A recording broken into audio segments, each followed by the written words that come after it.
welcome to my YouTube channel.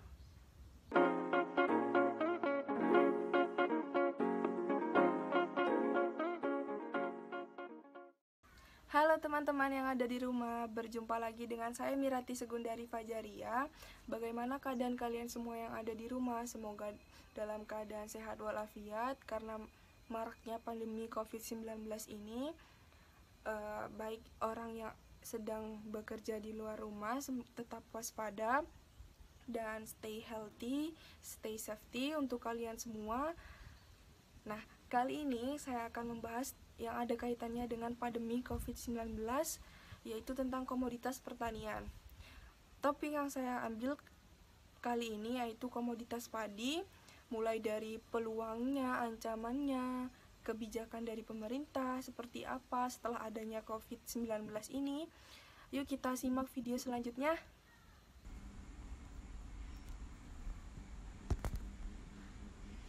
Oke, selanjutnya saya akan membahas tentang komoditas padi. Sudah tahu kan apa itu komoditas padi? Nah, padi itu memiliki nama Latin Oryza sativa.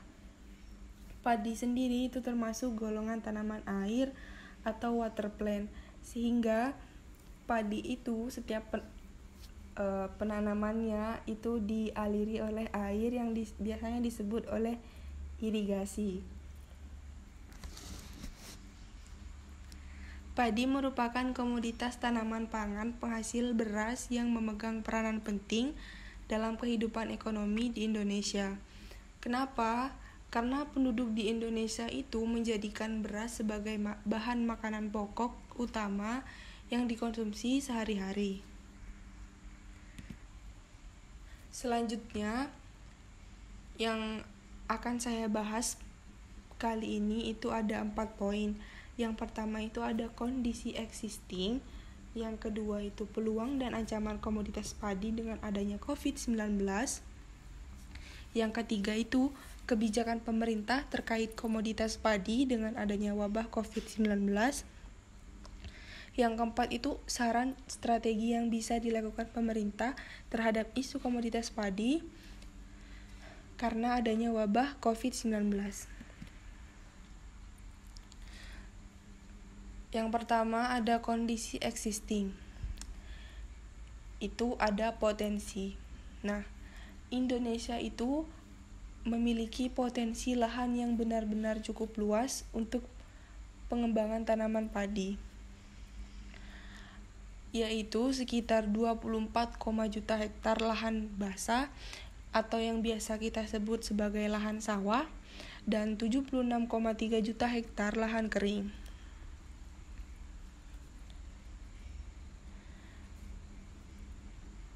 Provinsi yang menyumbang produksi padi di Indonesia itu salah satunya adalah Provinsi Jawa Timur. Nah, Pulau Madura memiliki luas areal pertanian sekitar 4.000 hektar yang didominasi oleh sawah tada hujan. Sehingga Pulau Madura itu salah satu pulau yang menyumbang produksi padi di Indonesia. 3 kabupaten di Pulau Madura itu ada Sampang, Pamekasan, dan Sumeneb. Produksi padi di Indonesia. Pada tahun 2017 terdapat 5 provinsi dengan jumlah produksi tertinggi, yaitu Jawa Timur, Jawa Tengah, Jawa Barat, Sulawesi Selatan, Sumatera Utara. Selama dari tahun ke tahun, kondisi produksi ini mengalami kenaikan dari tahun 2015 sampai tahun 2018.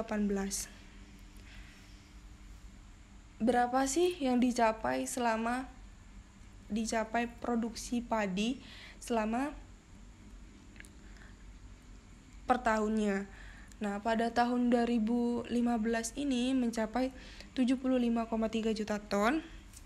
Pada tahun 2016 produksi mencapai 79,3 juta ton. pada tahun 2017 produksi mencapai 81,1 juta ton dan pada tahun 2018 mencapai produksi sampai 83 juta ton per tahunnya. Di kondisi produksi yang mengalami kenaikan dari tahun ke tahun, itu terdapat permasalahan yang menghambat perkembangan pertanian. Salah satunya itu pada tahun 2016 itu ada penurunan tenaga kerja, dan pada tahun 2017 itu terdapat kurangnya benih yang berkualitas baik, sehingga itu menurunkan kualitas dan kuantitas padi itu sendiri.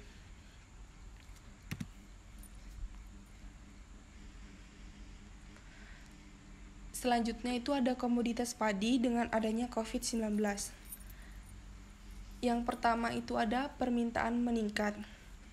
Indonesia menghentikan impor sehingga masyarakat cenderung membeli padi lokal.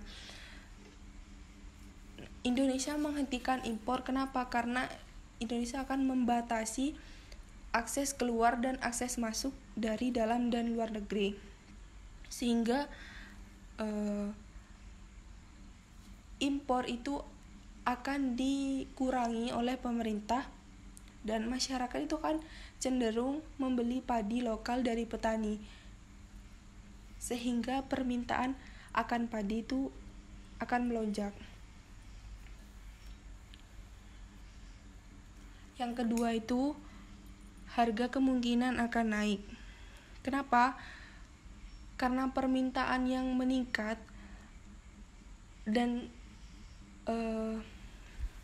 produk yang sedikit tidak menutupi permintaan tersebut, maka harga itu akan cenderung mengalami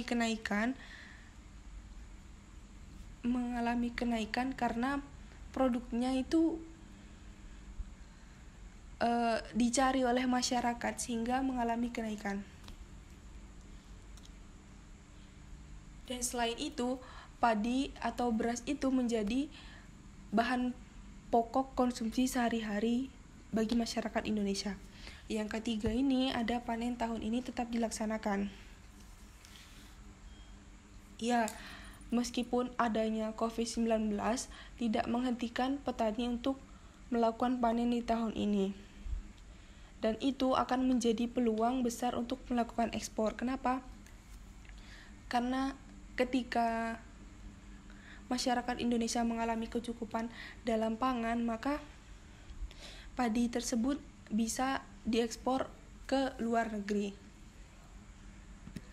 Selanjutnya ini ada ancaman komoditas padi dengan adanya COVID-19.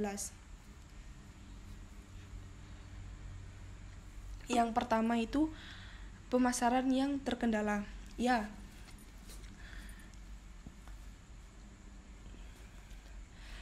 pemerintah itu mengeluarkan kebijakan adanya social distancing, yang artinya masyarakat itu akan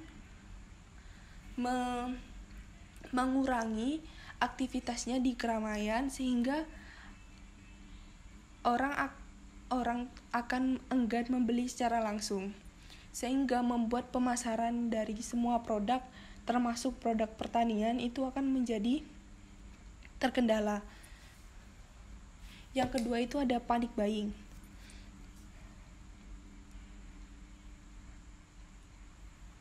Karena adanya kebijakan untuk tetap di rumah, maka masyarakat itu akan cenderung membeli bahan pangan itu secara dengan jumlah besar dan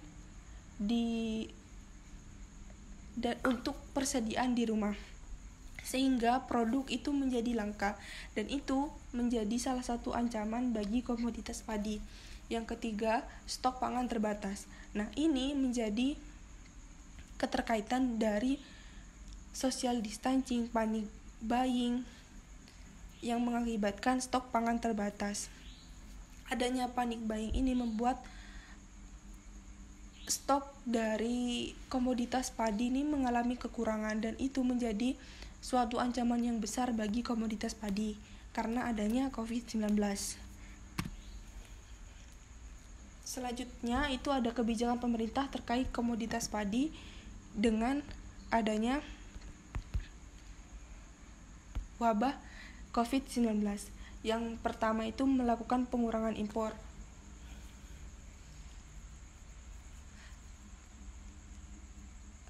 Untuk mengurangi penularan, maka Indonesia itu mengurangi impor dan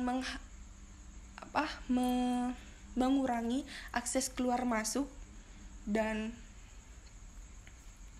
salah satunya itu impor produk dari negara lain. Yang kedua itu memastikan kecukupan dan keterjangkauan pasokan pangan.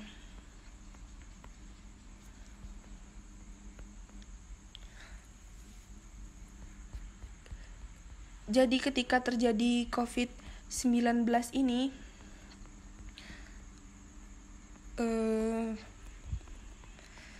pemerintah itu harus memastikan permintaan dari masyarakat untuk bisa dipenuhi. Karena ketika adanya ini, maka adanya panic buying, sehingga maka kecukupan dan pasokan pangan ini harus benar-benar diawasi dengan baik oleh pemerintah. Yang ketiga ini mempercepat dan memperluas bantuan sosial. Kenapa? Karena adanya wabah COVID-19 itu membuat segala aktivitas itu menjadi sulit atau terkendala, sehingga pemerintah memiliki tanggung jawab yang sangat besar untuk memastikan kebutuhan masyarakat, kebutuhan dasar masyarakat untuk yang diperlukan oleh masyarakat itu. Yang keempat itu ada realokasi anggaran berfokus pada penanganan pandemi COVID-19. Ya, kenapa? Karena pemerintah itu harus menyediakan infrastruktur berupa rumah sakit dan penyuluhan kepada masyarakat sekitar untuk selalu menjaga kesehatannya dan selalu mendeteksi dirinya sendiri apakah mereka itu dalam keadaan sehat atau tidak. Yang kelima itu melakukan karantina wilayah. Karantina wilayah ini dilakukan untuk membatasi penularan dari penyebaran COVID-19. Karena dengan karantina ini bisa memutus rantai dari penyebaran wabah COVID-19. Yang terakhir ini ada saran strategi yang bisa dilakukan pemerintah terhadap isu komoditas padi terkait adanya COVID-19. Pemerintah mengeluarkan kebijakan ketika adanya COVID-19 untuk berada di rumah saja atau biasa disebut dengan social distancing, yang dimana hal tersebut akan sangat berpengaruh dengan pemasaran suatu produk. Nah, menurut saya pada zaman sekarang yang sudah serba teknologi, yang sudah masuk industri 4.0, jadi ini merupakan kesempatan besar bagi generasi milenial untuk melakukan pemasaran komoditas padi secara online dan bisa diantarkan melalui jasa pengiriman. Nah, ini akan terus melancarkan pemasaran dari petani itu sendiri meskipun terjadi adanya wabah COVID-19. Mungkin hanya itu saja yang bisa saya sampaikan. Nah, bagaimana videonya? Semoga video ini bermanfaat untuk kalian semua. Mungkin hanya itu saja yang bisa saya sampaikan. Tetap jaga kesehatan, jangan lupa makan makanan yang bergizi, dan jangan lupa berjemur setiap pagi karena untuk mencegah dari penularan virus ini. Semoga dalam keadaan sehat semua. Terima kasih. Wassalamualaikum warahmatullahi wabarakatuh.